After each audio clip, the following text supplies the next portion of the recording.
Montana Territory, 1873. The summer sun stretched long shadows across the valley where Bethany Reed sat on her porch, watching the dust devils dance between her cabin and the empty corral. At 22, she had already weathered more hardship than most twice her age. Her honey blonde hair caught the evening light as she absently twisted a strand around her finger, a habit from childhood she'd never outgrown. The simple cotton dress she wore, once blue as a summer sky, now faded to the color of distant mountains, hung loosely on her frame, testament to the lean winter past. Bethany believed one truth above all others. The frontier took more than it gave. It had taken her parents to fever, her brother to a Sioux arrow, and just last month, her fiancé to a mining accident up in Helena. The land demanded sacrifice, and she had nothing left to give except the small homestead her father had carved from the wilderness and her prized Morgan mare, the last of their once respectable herd. "You and me, Penny," she whispered to the horse grazing nearby. "We're all that's left of the Reed legacy." The frontier had taught Bethany that depending on others was folly. Love was a luxury, like store-bought sugar or fancy ribbons, something other people enjoyed, but that wasn't meant for her. Survival was her only goal now. Keeping the homestead, avoiding the attention of land-hungry neighbors, and somehow making it through another Montana winter alone. As twilight settled over the land, Bethany noticed dust rising from the trail that wound through the valley. Visitors were rare enough to be concerning. She retrieved her father's Winchester from behind the door, letting it rest casually against her shoulder as she watched two figures approach on foot. They were Apache women, sisters, by the look of them, one heavily pregnant and leaning on the other for support. Their faces were drawn with exhaustion, their moccasins worn through. "Water," the taller one said in halting English. "My sister, baby comes." Bethany hesitated only briefly before lowering the rifle. Whatever fears she harbored about Indians, she couldn't turn away a woman in labor. "Come inside," she said, holding the door open. Through the night, Bethany helped the young Apache woman bring her child into the world. By dawn, a healthy baby boy lay swaddled in Bethany's spare quilt, and both sisters slept on pallets near the fireplace. Watching them, Bethany felt a stirring of something she'd thought long dead: connection. These women had trusted her with their most vulnerable moment. The pregnant sister had clutched Bethany's hand through her labor pains, speaking words Bethany couldn't understand, but whose meaning was clear: gratitude. When they awoke, the older sister explained in broken English that they were fleeing from soldiers who had attacked their small band. They needed to reach their people near the mountains to the west, at least 3 days' journey on foot, impossible with a newborn and an exhausted mother. Bethany looked from the women to her prized Morgan mare, the last thing of value she owned. Her father's voice echoed in her mind. "Sometimes being human costs everything, Beth." "Take my horse," she said, the words feeling like pebbles in her throat. "Penny will get you there." The sister's eyes widened. Such a gift from a white woman was unheard of. The older sister pressed a small beaded pouch into Bethany's hand. "Medicine. Strong magic. You help us, we help you." After the women departed, the new mother and baby secured on Penny's back, Bethany stood in her empty corral and wondered how she would manage now. Without a horse, she couldn't make the journey to town for supplies. Winter would come, and she would be utterly alone. "You've done it now, Beth," she muttered to herself. "Given away your last chance at survival for strangers." But beneath the fear lived a tiny spark of something warmer. The knowledge that she'd done right by another human being, regardless of the cost to herself. 2 days later, Gabriel Hayes rode into Bethany's yard just as the morning sun crested the eastern ridge. At 26, he cut a striking figure against the backdrop of the Montana wilderness. Lean and tall in the saddle, his light brown hair catching golden highlights in the dawn light. He had the easy confidence of a man who knew the land, but none of the hardened edges so common among frontier men. His face, clean-shaven save for a shadow of stubble that suggested days on the trail, broke into a smile as he dismounted. "Miss Reed," he called, removing his hat. "Name's Gabriel Hayes. I'm looking for 2 Apache women who might have passed this way." Bethany stepped onto the porch, rifle in hand. "If you're hunting them, you can ride on. I've got nothing to tell you." Gabriel's green eyes widened. "No, ma'am. I'm not hunting them. I'm with them, in a manner of speaking." It was then that Bethany noticed something extraordinary. Behind Gabriel, emerging from the tree line, came riders, dozens of them, Apache warriors on horseback, moving with the quiet discipline of men accustomed to being hunted. They formed a semicircle at a respectful distance from her cabin. "What is this?" she demanded, raising her rifle slightly. Gabriel kept his hands visible. "The women you helped, they're the sisters of Chief Natani. When they reached their people, they told of your kindness. The chief sent me to find you. You ride with Apaches?" Disbelief colored her voice. "I've been living among Natani's band for 2 years. I was a cavalry scout who saw too much. Changed sides, you might say." His voice carried no shame, only quiet certainty. "The women told us you gave them your last horse. The chief wouldn't let such a debt stand." As if on cue, an older warrior rode forward leading a beautiful paint mare. Behind him came another with a second horse, then a third. One by one, warriors brought forward horses, some wild, some clearly from cavalry stock, others fine ranch horses, until 20 animals stood in her yard. 20 horses for the one you gave, Gabriel explained. "And these?" He gestured, and warriors began unloading supplies, sacks of corn, dried meat, blankets, even coffee and sugar. Bethany's hands trembled. "I can't accept all this." "You can and you must," came a voice from behind Gabriel. An older Apache man rode forward. "I am Natani. You saved my sister and her son, my nephew. This debt is sacred." That night, Gabriel helped Bethany settle the horses in her corral and stack the supplies in her root cellar. The Apache band made camp at a respectful distance, their fires dotting the valley like earthbound stars. Over a cup of coffee at her kitchen table, Gabriel explained his unusual story, how he deserted after witnessing a massacre of Apache women and children, how Natani had spared his life when he'd surrendered himself, and how he'd slowly earned a place among them by acting as intermediary with white settlers. "The army's hunting you," Bethany said, not a question but a statement. Gabriel nodded. "Dead or alive.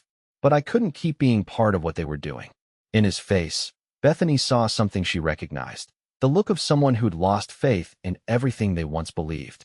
Yet unlike her, Gabriel hadn't retreated into isolation. He'd found a new path, a new community.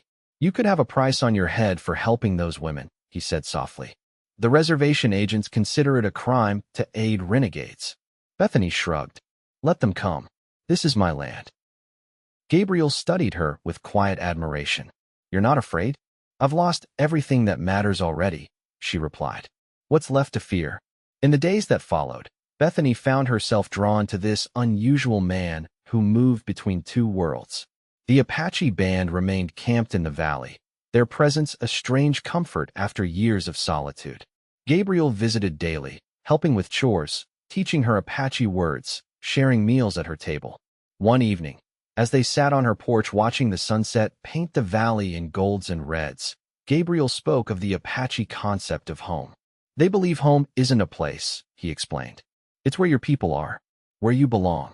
"And where do you belong, Gabriel Hayes?" Bethany asked, studying his profile in the fading light. He turned to meet her gaze. "I'm still figuring that out." Something fluttered in Bethany's chest, a feeling so long absent she barely recognized it. Hope. But on the 10th day of the Apache camp, scouts rode in with news. Army patrols were searching the valleys, looking for the renegade band and the deserter who rode with them. "We'll move west before dawn," Natani told Gabriel as Bethany listened. "The mountains will hide us." Gabriel nodded, but his eyes strayed to Bethany's cabin. Later, as they walked back toward her homestead, his usual easy stride was tense. "You could come with us," he said suddenly. "The army might punish you for helping the sisters." Bethany stopped walking. "This is my home, Gabriel. My father built it. My mother is buried on that ridge. I can't just leave." "Then I'll stay," he said, the words rushing out before he could reconsider. "I can help protect your place." "And be hanged as a deserter when they find you?" Bethany shook her head. "I won't have that on my conscience." That night, unable to sleep, Bethany sat at her kitchen table turning over the small beaded pouch the Apache woman had given her. Inside was a root of some kind, dry and twisted. Strong magic, she'd called it. Bethany wondered what kind of magic could solve her current dilemma, her growing feelings for a man who would be gone by morning. Before dawn, Bethany woke to the soft sound of hoofbeats. Looking out her window, she saw Gabriel leading 2 saddled horses toward her cabin. When she opened the door, his face was solemn in the gray light. "The band is moving out," he said. "I came to say goodbye." Bethany nodded, fighting the tightness in her throat. "Safe journey." "Bethany," he hesitated, "I've never met anyone like you. Someone who would give their last horse to strangers, who stands their ground alone against the whole frontier. Just doing what needs doing," she said, unable to meet his eyes. "That's why." He reached into his pocket and withdrew something small that caught the first light of dawn. "I wanted to give you this." In his palm lay a silver ring with a small turquoise stone. "It was my mother's," he explained. "I've carried it since she died, waiting for, I don't know, the right moment, I suppose." "Gabriel," she whispered, "you hardly know me." "I know enough," he said. "I know you're brave and kind and stubborn as a Missouri mule." His smile was gentle. "I know the frontier broke something in both of us, but maybe together we could mend." Bethany looked at the ring, then at the man offering it. "You're leaving with the Apache. I'm staying here. How could this possibly work? That's the question, isn't it?" He took her hand. "I don't have all the answers, but I do know this. The frontier doesn't just take. Sometimes it gives us exactly what we need, right when we need it most." As the words left his lips, they heard thundering hoofbeats approaching. Gabriel tensed, reaching for his pistol, but the riders who appeared were not army soldiers. They were Apache warriors, dozens, then scores of them, pouring into the valley like a river of horsemen. Natani rode at their head, pulling up before Bethany's cabin. "We have decided," he announced. "This valley will be our winter camp." Gabriel translated the chief's next words. "The woman who saved my sister will be under our protection. No army patrol will dare attack 200 warriors." Bethany stared in disbelief. "But what about the reservation?" "Spring is time enough for such decisions," Natani replied through Gabriel. "Winter is for family." As the Apache began setting up a permanent camp, Gabriel turned back to Bethany, the ring still in his palm. "It seems the frontier has spoken," he said. "Now we have time." Winter descended on the valley, transforming it into a world of white silence broken only by the smoke from Apache lodges and Bethany's chimney. The army patrols, faced with the prospect of engaging 200 warriors in mountain terrain during winter, maintained an uneasy distance. Bethany taught the Apache women her methods of preserving food and tanning hides, while they showed her their basket weaving and beadwork. Gabriel moved between her cabin and the Apache camp, building a bridge between cultures that had long viewed each other with suspicion. On Christmas Eve, with snow falling gently outside, Gabriel knelt before Bethany in her small cabin. "I still have my mother's ring," he said, "and I still want you to have it, not just as a gift, but as a promise. When spring comes and we must decide our path forward, I want that path to be together, whatever it might look like." Bethany looked at this man who had crossed every boundary, between army and Apache, between isolation and connection, and saw in him the truth that contradicted everything the frontier had taught her. That love could thrive even in the harshest places, that connection wasn't weakness but strength. "Yes," she said simply, extending her hand. Spring arrived in a rush of melting snow and new green. With it came decisions. Natani's band could not remain in the valley indefinitely. The army would eventually come in force. On a warm April morning, Gabriel and Bethany stood with Natani on the ridge overlooking the valley. "I have spoken with the Indian agent," Gabriel explained. "He's offered terms, a separate tract of reservation land near the mountains where the band can settle, with my services as interpreter and liaison. No persecution for the time spent away from the reservation." "And you?" Bethany asked Natani. "What do you want?" The chief gestured to the children playing near the creek below. "I want them to live. The old ways are going. We must find new ways to survive." That evening, as the sunset painted the western sky, Gabriel and Bethany sat on her porch, his arm around her shoulders, her head resting against him. "We could do it, you know," he said. "Keep your homestead as our base. I could work with the reservation, bridging their world and ours. It won't be easy. There will always be those who hate what we represent. But we wouldn't be alone." Bethany looked out at the valley where Apache children played alongside the new foals in her corral.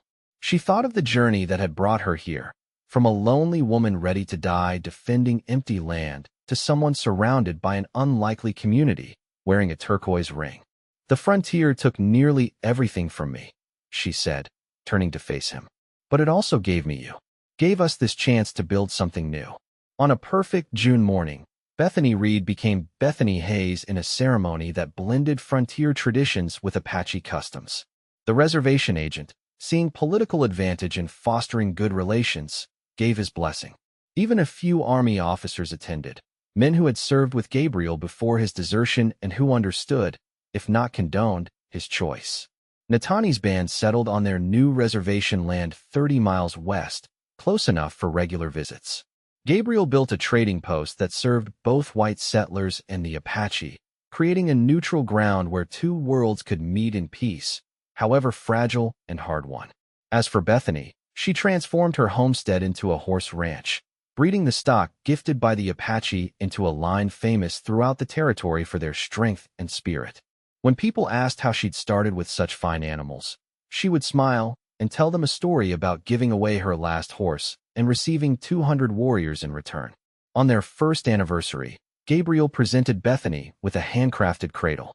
3 months later, she told them they would need it by winter. Standing in their doorway one evening, watching Gabriel show their infant daughter to visiting Apache friends, Bethany reflected on the belief that had once defined her, that the frontier only took, that love was a luxury she couldn't afford. How wrong she'd been. The frontier was harsh, yes, but it was also where she had found everything she never knew she needed: a family, a community, a purpose larger than mere survival. The girl who had once sat alone on her porch, certain she had nothing left to give, now had everything, because she had given her last horse to two strangers in need, and in doing so, opened the door to a life richer than she'd ever imagined possible.